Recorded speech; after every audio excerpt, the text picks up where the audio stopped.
बिस्मिल्लाहिर्रहमानिर्रहीम। Legal forum में आप सबको खुश आमदीद।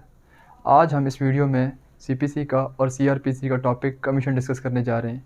उनके बीच में डिफरेंस क्या है, कौन कमीशन बन सकता है और किसको कमीशन बना सकते हैं, हमने आज इस वीडियो में वो चीज़ डिस्कस करनी है।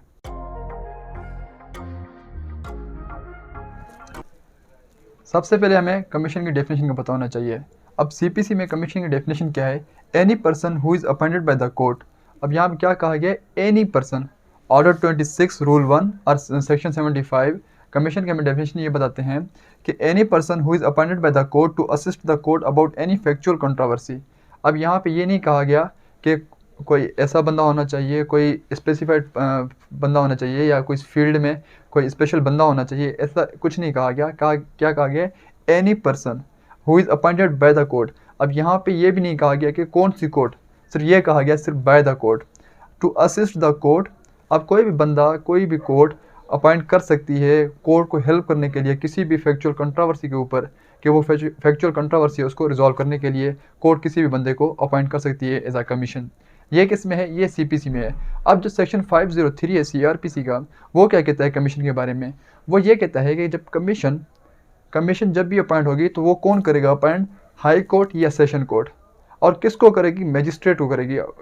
ठीक है, किसी भी इलाके का जहाँ पे आपने किसी भी विटनेस से कोई भी स्टेटमेंट रिकॉर्ड करवानी है, कोई भी एविडेंस रिकॉर्ड करवाना है, तो आपने उस इलाके के मैजिस्ट्रेट को समन भेजना है, कमीशन बनाना है, कमीशन उसको इशू करना है कि वो उस बंदे से, उस विटनेस से स्टेटमेंट या एविडेंस रिकॉर्ड कर ले। तो यहाँ पे क्या है? Any person. ठीक है, यहाँ पे क्या है? Any person by the court. ठीक है, by any court. It can be the civil court, it can be the district court, it can be the high court. But here it is mentioned that कोई भी court नहीं होगी। कौन सी courts होंगी? Session court होगी, और उसके साथ साथ कौन सी कोर्ट होगी? हाई कोर्ट होगी। और वो किसको करेगी appoint as a commission? Magistrate को। जब मैजिस्ट्रेट को अपॉइंट करेगी तो मैजिस्ट्रेट उस बंदे के पास खुद जा सकता है या उसको सम्मन करके बुला सकता है अपने पास, या अपने किसी सब ऑर्डिनेट ऑफिसर को जिसके पावर्स फर्स्ट क्लास मैजिस्ट्रेट से कम ना हो, तो वो उसको डेलीगेट करता है अपने पावर, अपने कमीशन के पावर उसको डेलीगेट करेगा, और वो जाके उस विटनेस को एग्जामिन करेगा या उसको सम्मन करके अपने पास बुला के उससे एग्जामिनेशन करेगा। अब जो सीपीसी में कमीशन के 4 मकासद हैं। कमीशन अपॉइंट करने के लिए कितने पर्पसेस कौन कौन से हैं? 4 पर्पसेस हैं। अब सबसे जो पहला पर्पज़ है वो क्या है? To examine the person. अब यहाँ पे पर्सन से क्या मुराद है? विटनेसेस। अब कौन कौन से ऐसे बंदे हैं जो कोर्ट में नहीं आ सकते? अब कोर्ट ने उनको एग्जेम्प्ट किया हुआ है कोर्ट में आने के लिए, तो उनके पास वो कमीशन जाएगी। अब फॉर सपोज एक विटनेस है जो बीमार है, या कोई पर्दानशीन औरत है जो कोर्ट में नहीं आती या कोई कहीं पब्लिक गैदरिंग पे नहीं जाती, वो पर्दे में रहती है, तो उससे विटनेस लेने के लिए कमीशन बनाई जाती है। या कोई भी ऐसा बंदा जो बहुत बीमार है, वो कोर्ट में नहीं आ सकता। अब ये विटनेस वो विटनेस हैं जिनकी गवाही केस के लिए बहुत लाजमी होती है, बहुत अहम होती है। अगर आम विटनेसेस हैं तो उनके लिए कमीशन नहीं बनाई जाती। कमीशन किन के लिए बनाई जाती है? जो विटनेसेस बहुत अहम होते हैं, जो मसाइल बहुत अहम होते हैं केस को डिसाइड करने के लिए, उनको देखने के लिए, उनको रिजॉल्व करने के लिए कोर्ट क्या करती है? कमीशन फ्रेम करती है, कमीशन इशू करती है। अब एग्जामिन पर्सन्स, विटनेस को ये कौन बताता है हमें? Rule 1 section 75 of the CPC. Rule 1 किसका? ऑर्डर 26 का। Order 26 of the CPC deals with the commission. हम पहले ऑर्डर 17 में हमने पढ़ा था, ऑर्डर 17 रूल 3, वो एक जनरल रूल था कि हर बंदे को कोर्ट में आना है और अपना एविडेंस रिकॉर्ड करवाना है। अगर वो एविडेंस रिकॉर्ड करवाने के लिए नहीं आता तो उसका राइट ऑफ एविडेंस क्लोज हो जाता है, उसके बाद वो एविडेंस को रिकॉर्ड नहीं करवा सकता। लेकिन जो सेक्शन ऑर्डर 26 है, वो उस जनरल रूल क्या है? एक्सेप्शन है कि बंदा जो कोर्ट में नहीं आ सकता उसके लिए कमीशन अपॉइंट की जाती है। तो सबसे पहले विटनेस को एग्जामिन करने के लिए कमीशन अपॉइंट की जाती है। या कोई ऐसा बंदा, किसी ऐसी जॉब नेचर उसकी ऐसी है कि वो उस टाइम उस जॉब को छोड़ के नहीं आ सकता, और उसकी विटनेस भी बहुत उसकी गवाही भी क्या होती है? बहुत लाजमी होती है। तो उसके पास कोर्ट क्या कहती है? कमीशन भेज सकती है उसकी स्टेटमेंट, उसकी एविडेंस रिकॉर्ड करने के लिए। अब रूल 2 क्या कहता है कि जो of order 26 court order of the commission, अब वो सो मोटो एक्शन भी ले सकती है कोर्ट अपने पावर्स का इस्तेमाल करके, कि वो खुद ऑर्डर कर सकती है, या जो दूसरी पार्टी है वो उसकी एप्लीकेशन देगी अलॉन्ग विद द एफिडेविट।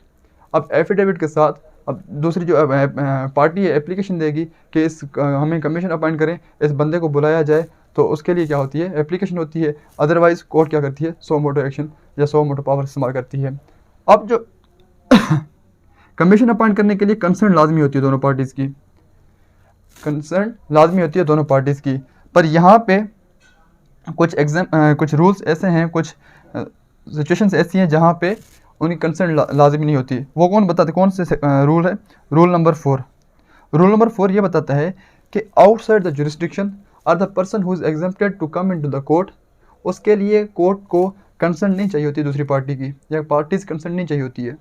अब कोर्ट क्या करती है, सो मोटो पावर को इस्तेमाल करते हुए कमीशन इशू करती है, और वो सो मोटो एक्शन को कमीशन जाके जो बंदा आउटसाइड जुरिस्डिक्शन है या जो एग्जेम्प्टेड है उससे एविडेंस रिकॉर्ड करके आती है। अब जॉब नेचर ही ऐसी है, आर्मी में बंदा है या किसी सेंसिटिव जॉब पे है, किसी सेंसिटिव प्लेस पे है, अगर वो अपनी जगह को, उस जॉब को उस टाइम छोड़ नहीं सकता, तो उसका एविडेंस रिकॉर्ड करने के लिए भी हम कोर्ट कमीशन को भेज सकती है, कोर्ट कमीशन बना सकती है। अब जो विटनेस को एग्जामिन किया जाता है वो किसके सामने किया जाएगा, पार्टी के सामने किया जाएगा। और रूल 8 बताता है जो कमीशन आपने बनाई है, जो कमीशन कोर्ट ने बनाई है, उसकी बाकायदा एक एविडेंट्री वैल्यू होती है। अब अगर उसकी एविडेंट्री वैल्यू ना होगी तो कमीशन बनाने का कोई फ़ायदा नहीं होता। उसके अलावा ये तो पहला फंक्शन था, जो फॉर लोकल इन्वेस्टिगेशन और to make partition of any property, और उसके साथ टू एग्जामिन अकाउंट्स। अब अकाउंट्स को एग्जामिन करने के लिए कोई आम बंदा नहीं होगा यहाँ पे, सिर्फ ये एक एक्सेप्शन है, बाकी उसके अलावा any person can be appointed as a commission, but here and the person who is expert in the field of accounts can be appointed as a commission to examine the accounts। ठीक, तो ये किसके बारे में था, ये order 26 CPC के बारे में था, जो हमें बताता है कमीशन के बारे में। अब हम आते हैं कमीशन इन CRPC। अब सबसे पहले कोर्ट कौन सी होगी, सेशन कोर्ट या हाई कोर्ट, और उसके अलावा पर्सन कौन सा होगा, किसको अपॉइंट करेगी, मैजिस्ट्रेट को। अब मैजिस्ट्रेट क्या करता है, 506 के तहत, ठीक है, 506 सेक्शन है, अगर मैजिस्ट्रेट ने कमीशन इशू करवानी हो तो वो एप्लीकेशन देता है सेशन कोर्ट को। अगर सेशन कोर्ट एप्लीकेशन अप्रूव करती है तो फिर वो कमीशन को इशू कर सकता है, अदरवाइज मैजिस्ट्रेट के पास पावर नहीं होता कि वो खुद कमीशन को इशू कर सके, वरना सेशन कोर्ट और हाई कोर्ट के पास पावर है कि वो कमीशन इशू कर सकते हैं in the CRPC in the criminal cases, but in the civil cases any court can make any person a commission. 505 कहता है parties can examine the witness.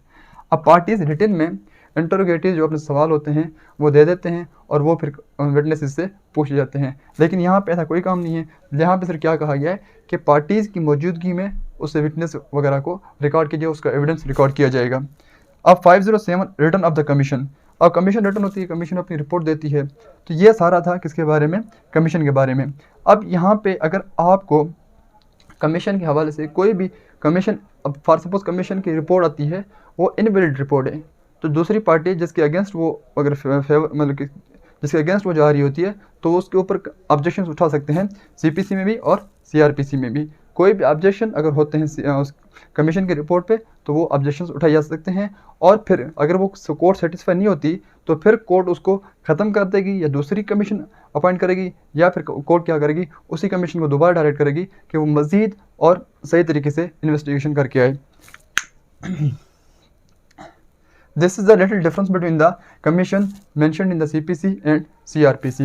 In CRPC, we have only the power is maintained, a power is given to the session court and the high court. But here, the power is given to the any court and to any person. The purpose is same कि जो witness court में नहीं आ सकता, जो witness court में नहीं आ सकता और उसकी गवाही बहुत अहम है उस केस के लिए, तब उसकी विटनेस को उसकी गवाही एविडेंस रिकॉर्ड करने के लिए, उसकी गवाही लेने के लिए कोर्ट कमीशन को अपॉइंट करती है। कुछ केसेस ऐसे होते हैं जहाँ पे कंसर्न ऑफ पार्टीज रिक्वायर्ड होती है और कुछ कंडीशंस ऐसी होती हैं जहाँ पे कंसर्न रिक्वायर्ड नहीं होती। So this is all about the commission mentioned in the CPC and CRPC। Thank you all.